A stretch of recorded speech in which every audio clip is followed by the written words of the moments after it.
उत्तर बंग में एम्स बनना चाहिए या नहीं बनना चाहिए। 1,67,000 करोड़ का बजट और उत्तर बंग को मिला सिर्फ 861 करोड़ रुपए। उत्तर बंगाल का क्षेत्रफल बंगाल के 24% है। 25% बजट मिलना चाहिए, इसकी जगह 0.25% दिया है। একদিন আগেই মানে শনিবারই শিলিগুড়িতে দাঁড়িয়ে কেন্দ্রীয় স্বরাষ্ট্রমন্ত্রী অমিত শাহের এই ভাষণ আশার আলো তৈরি করেছিল। উত্তরবঙ্গের পাশাপাশি সমগ্র বাংলার মানুষের কাছে আসন্ন কেন্দ্রীয় বাজেটকে কেন্দ্র করে একটা স্বপ্ন তৈরি করেছিল। প্রত্যাশা ছিল এবার কেন্দ্রীয় বাজেটে মনে হয় বাংলার জন্য অনেক কিছু থাকবে, কিন্তু রবিবারের বাজেটে সেই প্রত্যাশা বা স্বপ্ন পূরণ হলো কি? বিহার নির্বাচনের আগে 2025 সালে যে বাজেট পেশ করা হয়েছিল তাতে বিহারের জন্য একাধিক ঘোষণা থাকলেও 26-এ বাংলায় বিধানসভা নির্বাচনের আগে সেই ধরনের ঘোষণা থাকা লক্ষ্য করা গেল কি? তবে কি বিহার জয় নিশ্চিত জেনেই বিহারের জন্য ঘোষণা করা হয়েছিল? তাই যদি হয় তবে কি বাংলা জয় বিজেপির পক্ষে সম্ভব নয় বুঝতে পেরেই কি বাংলা ব্যর্থ রইল কেন্দ্রীয় বাজেটে? আসন্ন বাংলার বিধানসভা নির্বাচনের আগে কেন্দ্রের বিজেপির বিরুদ্ধে ফের বঞ্চনার অভিযোগে সরব হওয়ার কি সুযোগ পেয়ে গেল না তৃণমূল কংগ্রেস? এই বাজেট কতটা প্রভাব ফেলবে আসন্ন নির্বাচনে? কেন্দ্রের এবারের বাজেট কতটা ভারতীয় অর্থনীতিকে চাঙ্গা করে তুলবে? শেয়ার বাজারের পতন কিসের ইঙ্গিত দিচ্ছে?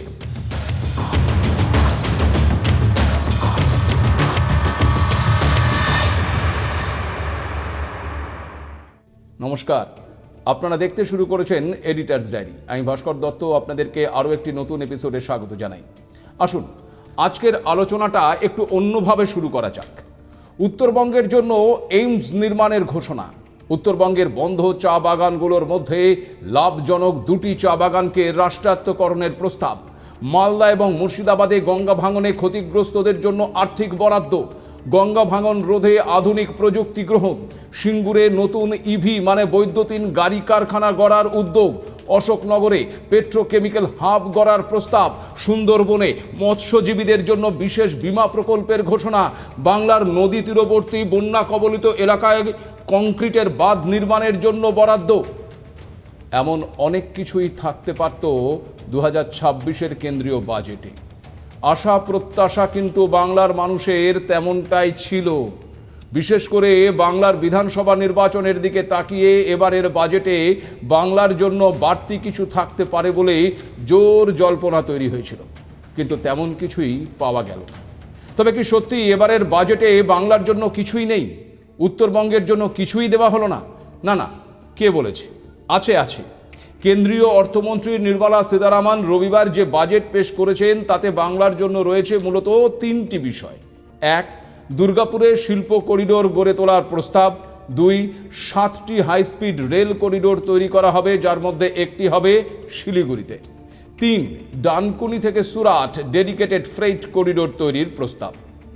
এর বাইরে বাংলার জন্য আলাদা করে বলার মতন আর কিছু নেই। খুব স্বাভাবিকভাবেই এই ঘটনা নিয়ে ইতিমধ্যেই শুরু হয়েছে রাজনৈতিক চাপানোতর। মুখ্যমন্ত্রী তথা তৃণমূল কংগ্রেস নেত্রী মমতা বন্দ্যোপাধ্যায় এই বাজেটকে হামটি ডামটি বাজেট বলে কটাক্ষ করেছেন। তৃণমূল কংগ্রেসের সর্বভারতীয় সাধারণ সম্পাদক অভিষেক বন্দ্যোপাধ্যায় আবার এই বাজেটকে মিশনলেস ভিশনলেস বলে আখ্যা দিয়েছেন। বাংলার জন্য কোনো কিছু নেই বলেও জানিয়েছেন তিনি। উল্টো দিকে আবার তৃণমূলের দাবিকে ভিত্তিহীন বলে পাল্টা দাবি করেছেন বাংলা বিজেপির রাজ্য সভাপতি শ্রমিক ভট্টাচার্য। রাজনৈতিক এই দড়ি টানাটানিকে একটু দূরে সরিয়ে রেখে আসুন একটু বোঝার চেষ্টা করি সত্যি বাংলা কি পেল। কেন্দ্রীয় অর্থমন্ত্রীর বাজেটে পণ্য পরিবহনের উন্নতিতে জুড়ে দেওয়া হয়েছে বাংলার সঙ্গে গুজরাটকে। কারণ যে ডেডিকেটেড ফ্রেট করিডোরের কথা ঘোষণা করা হয়েছে তা হবে পূর্ব ভারতের ডানকুনি থেকে পশ্চিম ভারতের সুরাট পর্যন্ত। বাজেটের আগে গত 17ই জানুয়ারি প্রধানমন্ত্রী নরেন্দ্র মোদী মালদা টাউন স্টেশন থেকে দেশের প্রথম বন্দে ভারত স্লিপার ট্রেনের উদ্বোধন করেছিলেন, যা বাংলার সঙ্গে অসমকে জুড়ে দিয়েছিল। এবার বাজেটে যে 7টি হাইস্পিড রেল করিডোরের প্রস্তাব রাখা হয়েছে, যার মধ্যে দিয়ে জুড়ে দেওয়া হবে পশ্চিম থেকে পূর্ব ভারত পর্যন্ত। তার মধ্যে একটি হচ্ছে বারাণসী থেকে শিলিগুড়ি। আবার দুর্গাপুরে যে শিল্প করিডোরের প্রস্তাব দেওয়া হয়েছে তা যুক্ত হবে উত্তর পূর্ব শিল্প করিডোরের সঙ্গে। এদিক থেকে দেখলে বাংলার জন্য যে এবারের বাজেটে কিছুই নেই তা কিন্তু পুরোপুরি ঠিক নয়। কেন্দ্রীয় বাজেট গোটা দেশের বাজেট, সেখানে বাংলার পাশাপাশি দেশের অন্যান্য রাজ্যগুলোর দিকেও নজর দিতে হয়। কিন্তু তবু এই প্রশ্নটা থেকেই যাচ্ছে যে গত বছর বিহারের জন্য বাজেটে যা ছিল সেই তুলনায় বাংলা কি পেল। আসুন একটু তুল্যমূল্য বিচার করে দেখা যাক। আমাদের গ্রাফিক্যালি প্রেজেন্টেশনে দাঁড়িপাল্লায় একটু মাপার চেষ্টা করি, দেখি বিহার কি পেয়েছিল আর বাংলা কি পেল। 2025 সালে বিহার পেয়েছিল পাটনা বিমানবন্দরের সম্প্রসারণ, 2026-এ বাংলা পেল ডানকুনি সুরাট ফ্রেট করিডোর। 2025 সালে বিহার পেয়েছিল শিল্প এবং পরিষেবা পরিকাঠামোর উন্নয়নে 4টি নতুন গ্রিনফিল্ড বিমানবন্দর। 2026-এর বাজেটে বাংলা পেল দুর্গাপুরের শিল্প করিডোর। 2025 সালে বিহারের জন্য ছিল ব্রাউনফিল্ড বিমানবন্দর নির্মাণের প্রস্তাব, আর 2026-এর বাজেটে বাংলা পেল 7টি হাইস্পিড রেল করিডোরের মধ্যে একটি। ব্যাস, এই পর্যন্ত দাঁড়িপাল্লায় ওজন সমান সমান। কিন্তু তারপর দেখা যাচ্ছে 2025 সালে বিহার পেয়েছিল মাখনা চাষিদের উন্নয়নের জন্য বিশেষ বোর্ড, পশ্চিম কোশি খাল সংস্কারের জন্য 11,500 কোটি টাকা এবং পাটনা আইআইটির হোস্টেল এবং পরিকাঠামো উন্নয়নের ঘোষণাও ছিল সেবারের বাজেটে, যা দাঁড়িপাল্লায় বিহারের ওজনকে কয়েক গুণ বাড়িয়ে দিয়েছে। এখানেই শেষ নয়, আমরা যদি তার আগের বছর অর্থাৎ 2024-এর দিকে তাকাই তাহলে দেখতে পাবো যে 2024-25 বাজেটে এই কেন্দ্রীয় বাজেটেই ঘোষণা করা হয়েছিল বিহারের জন্য 58,900 কোটি টাকার এক বিরাট প্যাকেজ। অর্থাৎ 2024 এবং 2025 দু বছরের বাজেটেই ছিল বিহারের জন্য বাড়তি বরাদ্দ। সেখান থেকে বাংলা কিছুটা পিছিয়েই রয়েছে। আবার দেখুন, বাজেটের সাথে যে রাজনীতি এবং ভোট যুক্ত থাকে তা কিন্তু নতুন নয়, কিন্তু কেউ কেউ বলছেন বাজেটের সাথে ভোটের যুক্ত থাকার আভাস পাওয়া যায় কেন্দ্রীয় অর্থমন্ত্রী নির্মলা সীতারামনের শাড়িতেই। কারণ 2025 সালে বাজেট পেশের দিন নির্মলা সীতারামন পরেছিলেন একটি অফ হোয়াইট রঙের শাড়ি, যা তাকে উপহার দিয়েছিলেন পদ্মশ্রী পুরস্কার প্রাপ্ত দুলারি দেবী। ওই শাড়িতে ফুটিয়ে তোলা হয়েছিল বিহারের মধুবনী মোটিভ, অর্থাৎ বিহারকে যে বিজেপি গুরুত্ব দিচ্ছে সেটা নাকি প্রমাণ করে দিয়েছিল। আর এবার কেন্দ্রীয় অর্থমন্ত্রী পরেছিলেন কর্ণাটকের ইলকল শাড়ি, কেউ কেউ বলছেন কাঞ্জিভারম সিল্ক। যাই হোক, বাংলার তাঁত থেকে শুরু করে একাধিক শাড়ি থাকলেও বাংলার শাড়ি যে কেন্দ্রীয় অর্থমন্ত্রী এবার পরেননি তা পরিষ্কার। আর এই যুক্তিতে অনেকে আবার বলছেন বাংলা জয়ে বিজেপি নাকি তেমন গুরুত্ব দিচ্ছে না। সত্যি কি তাই?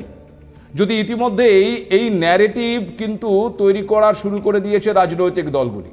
খোদ মুখ্যমন্ত্রী বলেছেন বাংলা জয় করতে পারবে না বুঝতে পেরেই বাংলাকে বাজেটে কিছু দেওয়া হয়নি, যদিও বঙ্গ বিজেপি সেই যুক্তি মানতে নারাজ। যুক্তি ও পাল্টা যুক্তি যাই হোক না কেন, রাজ্যের শাসক দল তৃণমূল কংগ্রেস এই কেন্দ্রের বিরুদ্ধে যে বারবার বঞ্চনার অভিযোগ করে আসছে, তারা এই বাজেটের পর সেই সুর চড়ানোর আরও সুযোগ পেয়ে গেল, সেটাই কিন্তু মনে করছে রাজনৈতিক বিশেষজ্ঞ মহল। রাজ্য বিজেপি নেতৃত্ব তারা কিভাবে গোটা বিষয়টা এখন মোকাবেলা করে সেটাই দেখার। অন্যদিকে এবারের কেন্দ্রীয় বাজেটের গুরুত্বপূর্ণ দিকগুলোর দিকে যদি একটু নজর দেওয়া যায় তবে দেখা যাচ্ছে এবারের বাজেটে আয়করের স্ল্যাব কিন্তু অপরিবর্তিতই রাখা হয়েছে। আপনাদের নিশ্চয়ই মনে আছে যে এর আগে বাজেট নিয়ে গত 28শে জানুয়ারি এই এডিটর্স ডায়েরির এপিসোডে জানিয়েছিলাম এবার আয়কর স্ল্যাব অপরিবর্তিত থাকবে। আমাদের সেই দাবি কিন্তু সত্যি হলো। গত বছরের বাজেটে যে 12 লক্ষ টাকা পর্যন্ত আয়ে কোনো আয়কর লাগবে না বলে ঘোষণা করা হয়েছিল, এবছর সেই আয়কর কাঠামোই অপরিবর্তিত রাখা হলো। তবে কেন্দ্রীয় অর্থমন্ত্রী নতুন আয়কর আইন 1 এপ্রিল থেকে চালু করার কথা ঘোষণা করেছেন। পাশাপাশি আবার আয়কর জমার সময়সীমা বাড়ানো হয়েছে। 31শে ডিসেম্বরের বদলে 31শে মার্চ পর্যন্ত আয়কর জমা করা যাবে, তবে এর জন্য ন্যূনতম একটি ফি বা চার্জ দিতে হবে। আয়কর রিটার্ন দাখিলের সময়সীমাও পর্যায়ক্রমে পরিবর্তন করা হচ্ছে। যারা ITR 1 এবং ITR 2 ফর্মের আওতায় আয়কর রিটার্ন দাখিল করেন তাদের 31শে জুলাইয়ের মধ্যেই সেই কাজটা করতে হবে। নন এডিট ব্যবসা বা ট্রাস্টের ক্ষেত্রে 31শে আগস্ট পর্যন্ত আয়কর রিটার্ন দাখিল করা যাবে। আবার ছোটোখাটো আয়কর ফাঁকিতে জেল হবে না, 10% জরিমানা দিতে হবে মাত্র। স্বাভাবিকভাবেই কর ব্যবস্থা আরও সরলীকরণের দিকেই যে কেন্দ্র এগোচ্ছে, এই উদ্যোগগুলো তারই ইঙ্গিত। কিন্তু এই বাজেট কি বিদেশি বিনিয়োগকে আকৃষ্ট করবে? টাকার মূল্যে ক্রমাগত যে পতন রোগ ধরেছে তা আটকাতে এবারের বাজেটে কি কোনো দাওয়াই দেওয়া হয়েছে? আগামী প্রজন্মের জন্য এবারের বাজেট কতটা কার্যকরী হতে চলেছে? রবিবার কেন্দ্রীয় অর্থমন্ত্রী নির্মলা সীতারামন যে বাজেট ঘোষণা করেছেন তার ভূয়সী প্রশংসা করলেন প্রধানমন্ত্রী নরেন্দ্র মোদী। এই বাজেটকে দেশের যুব সমাজের স্বপ্নের বাজেট বলে উল্লেখ করেছেন তিনি। সেই সঙ্গে জানিয়েছেন মহিলাদের উন্নয়নের স্বার্থে, কৃষি এবং শিক্ষার স্বার্থে এই বাজেটে সুনির্দিষ্ট পরিকল্পনা রয়েছে।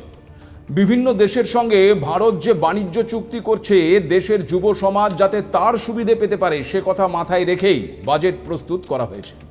যদি একটু গোটা বিষয়টা পর্যালোচনা করে দেখা যায় তবে এবারের কেন্দ্রীয় বাজেটে কিন্তু শিক্ষা, স্বাস্থ্য এবং নারী শিক্ষার উপর বেশ জোর দেওয়া হয়েছে। শিক্ষা থেকে কর্মসংস্থানে একটি উচ্চ ক্ষমতা সম্পন্ন স্থায়ী কমিটি গঠনের পরিকল্পনা করেছে সরকার। এই কমিটি পরিষেবা ক্ষেত্রের বৃদ্ধির সম্ভাবনাকে সর্বোত্তম করার জন্য ক্ষেত্রগুলোকে অগ্রাধিকার দেবে এবং পরিষেবা খাতে কৃত্রিম বুদ্ধিমত্তার মতো নতুন প্রযুক্তির প্রভাব পর্যালোচনা করবে। সারা দেশে 5টি বিশ্ববিদ্যালয় টাউনশিপ তৈরি করা হবে। এর মধ্যে থাকবে গবেষণা কেন্দ্র, পাশাপাশি মহাকাশ গবেষণা এবং ইতিহাস গবেষণায় জোর দেওয়া হয়েছে।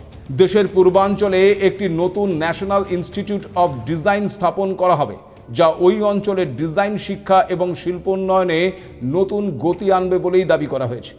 দেশের সার্বিক শিক্ষার ওপরেও এই বাজেটে জোর দিয়েছে কেন্দ্রীয় সরকার। রবিবার অর্থমন্ত্রী জানিয়েছেন সারা দেশে 16,000 নতুন সেকেন্ডারি স্কুল তৈরি করা হবে। একই সঙ্গে পর্যটন গাইড প্রশিক্ষণেও যত্নবান হওয়ার কথা বলা হয়েছে। সাধারণ শিক্ষার পাশাপাশি দেশের যুবদের সোশ্যাল মিডিয়ায় কেরিয়ার গড়ার সুযোগ করে দিতে কেন্দ্রীয় বাজেটে 10,000 কোটির বিশেষ বরাদ্দ ঘোষণা করেছেন নির্মলা সীতারামন। মুম্বাইয়ের ইন্ডিয়ান ইনস্টিটিউট অফ ক্রিয়েটিভ টেকনোলজিসের সহায়তায় দেশের 15,000টি মাধ্যমিক স্কুল এবং 500টি কলেজে এভিজিসি অর্থাৎ অ্যানিমেশন, ভিজুয়াল এফেক্টস, গেমিং এবং কমিক্স ল্যাব স্থাপন করা হবে। এছাড়াও দেশের স্কুল এবং কলেজ কন্টেন্ট ক্রিয়েটর ল্যাব স্থাপনের প্রস্তাবও দেওয়া হয়েছে, যা জেন জিদের জন্য কর্মসংস্থানের সুযোগ বাড়াবে বলেই দাবি করা হয়েছে। আগেই বলেছিলাম যে এবারের বাজেটে কৃত্রিম বুদ্ধিমত্তার দিকে নজর দেওয়া হবে, সেই কথাই কিন্তু সত্যি হয়েছে। অর্থমন্ত্রী ঘোষণা করেছেন সরকারি পরিষেবা এবং শাসন ব্যবস্থায় উন্নত করার জন্য এখন থেকে কৃত্রিম বুদ্ধিমত্তা মানে এআই ব্যবহার করা হবে। এআই এবং গভীর প্রযুক্তিতে গবেষণা বৃদ্ধির জন্য আইটি এবং AISCতে 10,000 নতুন টেক ফেলোশিপ চালু করার সিদ্ধান্ত নেওয়া হয়েছে। ভারতকে একটি বৈশ্বিক উৎপাদন কেন্দ্র হিসেবে গড়ে তোলার জন্য 40,000 কোটি টাকা ব্যয়ে সেমিকন্ডাক্টর মিশন 2.0 চালু করা হয়েছে। সরকার উন্নত উৎপাদনের জন্য একটি নতুন নীতি প্রস্তাব করেছে, যা বিশেষ করে ডিপটেক, রোবোটিক্স এবং AI স্টার্টআপগুলোকে উৎসাহ প্রদান করবে। এছাড়াও কেন্দ্রীয় বাজেটে উন্নত ইন্টারনেট এবং পরিকাঠামোর জন্য 12.2 লক্ষ কোটি টাকা বরাদ্দ করা হয়েছে, যা দেশের ইন্টারনেট সংযোগ এবং ডিজিটাল নেটওয়ার্ককে আরও শক্তিশালী করে তুলবে। অন্যদিকে স্বাস্থ্য সেবা খাতে প্রযুক্তিকে কাজে লাগানোর জন্য 10,000 কোটি টাকার বায়োফার্মা শক্তি প্রকল্প চালু করা হয়েছে, যার ফলে ডিজিটাল স্বাস্থ্যসেবা বাস্তুতন্ত্র শক্তিশালী হবে। গুজরাটের জামনগরে অবস্থিত হু গ্লোবাল মেডিসিন সেন্টারের পরিকাঠামো উন্নত করার কথা বলা হয়েছে। দেশে 3টি এইমস এবং 3টি all India institute of Ayurveda তৈরি করা হবে। দেশের বিভিন্ন প্রান্তে চিকিৎসা পরিষেবা এবং মেডিকেল ট্যুরিজম বাড়াতে 5টি রিজিওনাল মেডিকেল হাব গড়ে তোলার সিদ্ধান্ত নেওয়া হয়েছে। নারী শিক্ষার প্রসারে প্রতিটি জেলায় একটি করে মেয়েদের হস্টেল গড়ে তোলা হবে। লাখপতি দিদি যোজনাকে আরও শক্তিশালী করার জন্য নারী উদ্যোক্তাদের সহায়তায় কমিউনিটি পরিচালিত মাঠ সম্প্রসারণের পরিকল্পনা ঘোষণা করেছেন কেন্দ্রীয় অর্থমন্ত্রী নির্মলা সীতারামন। অর্থাৎ আরও বেশি সংখ্যক মহিলাকে লাখপতি করার উদ্যোগ নেওয়া হয়েছে কেন্দ্রীয় সরকারের তরফে। এদিক থেকে এবারের বাজেটকে যথেষ্টই উপযোগী বলে মনে করা হচ্ছে। তবে ভারতের অর্থনীতিকে চাঙ্গা করতে বিদেশি বিনিয়োগ টানার লক্ষ্যে কি কোনো উদ্যোগ নেওয়া হয়েছে এবারের বাজেটে? দেখুন, আগেই বলেছিলাম মার্কিন প্রেসিডেন্ট ডোনাল্ড ট্রাম্পের শুল্ক হুঁশিয়ারি, আন্তর্জাতিক বাজারে টালমাটাল পরিস্থিতি এবং ক্রমাগত টাকার মূল্য হ্রাস, এ সব কিছুই ভারতীয় অর্থনীতির সামনে বড় চ্যালেঞ্জ। গত 28শে জানুয়ারি বাজেট নিয়ে 2026-এর বাজেটে নয়া চমক এই শীর্ষক এপিসোডে বলেছিলাম যে এই বিষয়গুলো এবারের বাজেটে কিভাবে মোকাবেলা করা হয় সেটা কিন্তু সবচেয়ে বড় বিষয়। রবিবার কেন্দ্রীয় অর্থমন্ত্রী সেই পথেই হাঁটলেন। শেয়ার বাজারে বিদেশি বিনিয়োগ বাড়ানোর জন্য 3টি গুরুত্বপূর্ণ পদক্ষেপের কথা ঘোষণা করেছেন কেন্দ্রীয় অর্থমন্ত্রী। প্রথমত, কর্পোরেট বন্ডের জন্য আলাদা করে বাজার নির্মাণ কাঠামো তৈরি করা হবে। দ্বিতীয়ত, ভারতীয় শেয়ার বাজারে বিদেশিদের জন্য বিনিয়োগের পথ আরও সহজ করা হবে। এবং তৃতীয়ত, শেয়ার বাজারে যে সমস্ত সংস্থা তালিকাভুক্ত রয়েছে সেগুলোর বিদেশি অংশীদারিত্বের সীমা বাড়ানো হচ্ছে। ভারতের বাইরে যে সমস্ত ব্যক্তিরা বসবাস করেন তারা এবার থেকে পোর্টফোলিও ইনভেস্টমেন্টের স্কিমের মাধ্যমে সরাসরি ইকুইটিতে বিনিয়োগ করতে পারবেন। এতদিন ধরে যেখানে ব্যক্তিগত বিনিয়োগের সীমা ছিল 5%, তা এবার বাড়িয়ে 10% করা হচ্ছে। এর পাশাপাশি সমস্ত বিদেশি বিনিয়োগকারী মিলিয়ে মোট সীমা 10% থেকে বাড়িয়ে 20% করার প্রস্তাব দেওয়া হয়েছে। ফলে বিদেশি বিনিয়োগকারীরা ভারতীয় সংস্থায় আগের থেকে আরও সক্রিয় অংশীদার হতে পারবেন বলেই মনে করা হচ্ছে। কেউ কেউ এই উদ্যোগকে আবার 1991 সালে তৎকালীন অর্থমন্ত্রী মনমোহন সিংয়ের নেওয়া উদ্যোগের সঙ্গে তুলনা করছেন। সে সময় বিশ্বের কাছে দেশের বাজার উন্মুক্ত করে দিয়েছিলেন মনমোহন সিং, যার ফলে অবসান ঘটেছিল লাইসেন্স রাজের, বদলে গিয়েছিল দেশের আর্থিক কাঠামোই। এবার প্রায় সেই একই ঘটনার পুনরাবৃত্তি হচ্ছে বলেই মনে করা হচ্ছে। বিদেশিদের জন্য উন্মুক্ত করা হলো ভারতের শেয়ার বাজার। প্রশ্ন হচ্ছে, এতদিন কি তবে বিদেশিরা ভারতীয় শেয়ার বাজারে বিনিয়োগ করতেন না? অবশ্যই করতেন, কিন্তু তা ছিল বেশ কঠিন। এফপিআই বা এনআরআই রুট ব্যবহার করে ভারতীয় শেয়ার বাজারে বিনিয়োগ ছিল একটা জটিল কাজ, যা সহজ করে দেওয়া হলো এবার। এর ফলে আগামীতে শেয়ার বাজারে বিদেশি বিনিয়োগ বাড়বে বলেই মনে করা হচ্ছে। সব মিলিয়ে দেখতে গেলে এবারের বাজেট কিন্তু আগামীর জন্য বা আগামী ভারত গড়ার লক্ষ্যে এক ধাপ এগিয়ে যাচ্ছে বা যাবে, এমনটাই কিন্তু দাবি করা হচ্ছে কেন্দ্রের তরফে। কিন্তু ওই যে বললাম, বাজেটের সঙ্গে জড়িয়ে আছে রাজনীতি। খুব স্বাভাবিকভাবেই বাংলার আসপেক্টে এই বাজেট কতটা মানুষের কাছে গ্রহণযোগ্য হবে এবং আগামী বাংলার বিধানসভা নির্বাচনের ক্ষেত্রে এই বাজেটকে তৃণমূল কংগ্রেস তাদের হাতিয়ার হিসেবে ব্যবহার করে নাকি তার মোকাবেলায় বিজেপি পাল্টা হাতিয়ার বের করে, এখন কিন্তু সেটাই দেখার। আজ এ পর্যন্তই। নমস্কার।